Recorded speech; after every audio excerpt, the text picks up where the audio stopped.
झारखंड में सियासी सस्पेंस की जो स्थिति बनी हुई है वो शनिवार यानी आज के दिन तक भी बरकरार है। कल शाम को ही राज्यपाल दिल्ली जा चुके हैं। हालांकि उनके जाने का जो कारण बताया गया है वो व्यक्तिगत है,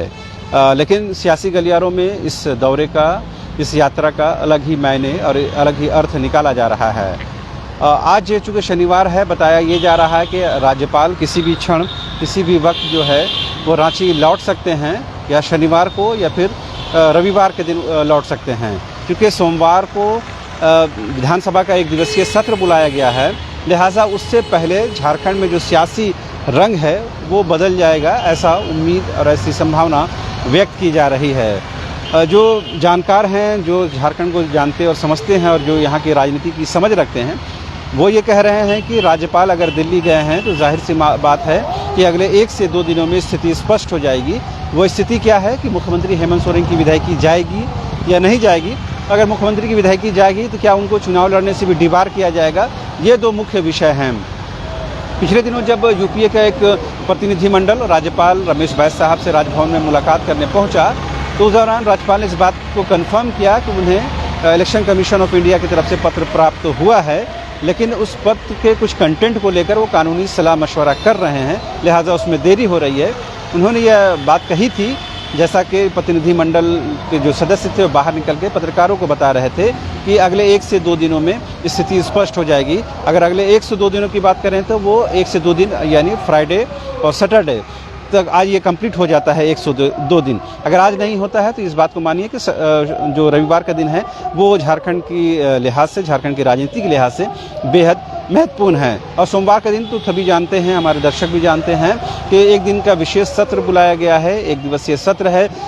बताया ये जा रहा है कि इस सत्र में झारखंड की हेमंत सोरेन सरकार विश्वास मत हासिल करेगी। हालांकि किसी ने कहा नहीं है कि आप अपने विधायकों को परेड कराइए, बहुमत साबित कीजिए, लेकिन चूंकि ये राजनीतिक शह और मात की खेल चल रही है और एक दूसरे पर कहीं न कहीं निगाहें हैं, और हर जो गठबंधन है, हर जो सरकार है, हर जो दल है, वो रांची और दिल्ली की बात कर लें तो एक दूसरे के इंतज़ार में है कि कौन क्या कदम उठाते हैं। लिहाजा इस बीच सरकार की ओर से 5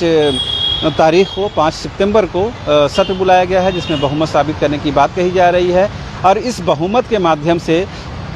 झारखंड सरकार ये बताना चाहती है कि उसके पास आंकड़े हैं, उसके पास बहुमत है, उसके पास मेजॉरिटी है, लिहाजा सरकार की सेहत को लेकर कोई ख़तरा नहीं है। हालांकि किसी ने कहा नहीं है, लेकिन सरकार खुद से बताना चाहती है, ताकि वो मैसेज दे सके कि जो ये बताया जा रहा है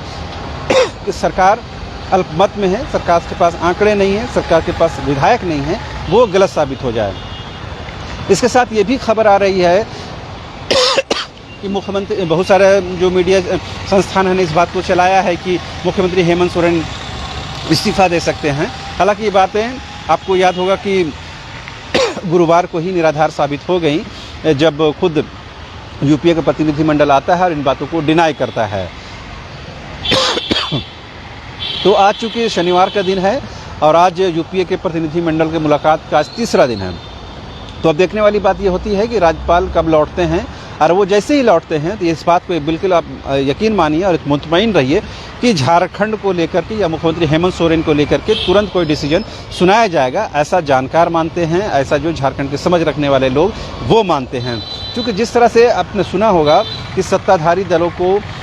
की तरफ से खुद सुप्रियो भट्टाचार्य हो या यूपीए के 11 विधायकों ने प्रेस वार्ता करके राजभवन को लेकर के कहीं न कहीं उनको निशाने पर लिया है। इस बात में सच्चाई है, क्योंकि उन्होंने ऑन रिकॉर्ड इस बात को कहा है।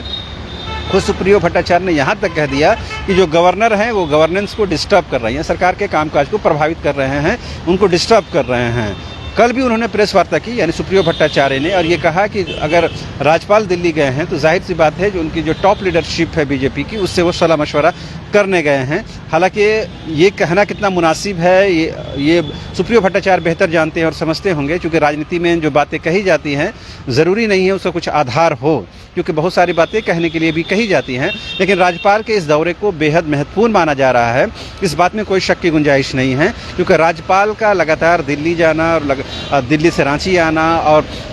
इलेक्शन कमीशन ऑफ इंडिया का पत्र राजभवन को प्राप्त होना, इस बीच यूपीए प्रतिनिधिमंडल का राज्यपाल से मुलाकात करना, ये बताता है कि राजभवन पर सब लोगों की निगाहें हैं, राजभवन पर सबकी नज़रें हैं। और राजभवन कोई भी एक कदम अगर उठाता है तो जाहिर सी बात है झारखंड की 3.25 करोड़ जनता के लिहाज से वो बेहद महत्वपूर्ण होगा, क्योंकि झारखंड की सरकार की स्थिरता या अस्थिरता जाहिर सी बात है इसको कहीं ना कहीं डायरेक्ट जो है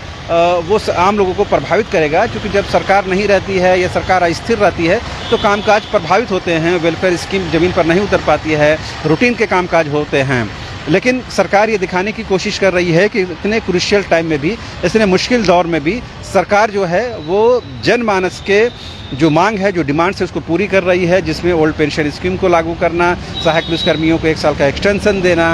और जो दूसरे जो डिमांड्स हैं, जो आंदोलन है उसको भी सरकार कहीं ना कहीं एड्रेस करने की कोशिश कर रही है और ये बता रही है कि सरकार उनके साथ खड़ी है। यानी सरकार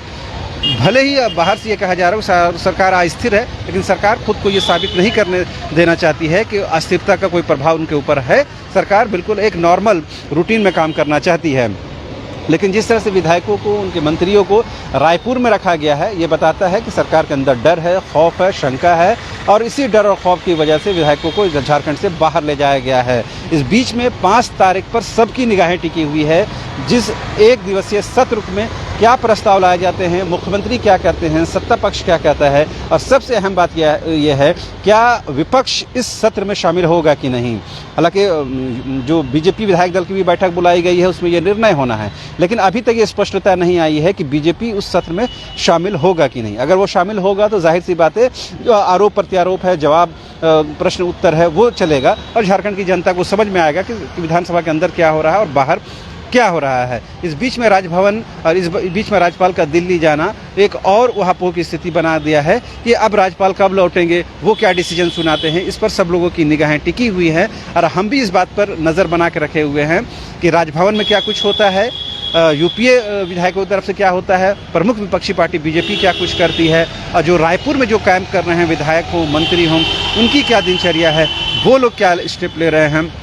और इस बीच में महंगाई को लेकर राष्ट्रीय स्तर पर कांग्रेस ने दिल्ली में कार्यक्रम रखा है, उसमें भी शामिल होने के लिए अब से थोड़ी देर पहले झारखंड कांग्रेस के सीएलपी लीडर आलमगीर आलम साहब और रामेश्वर उरांव सहित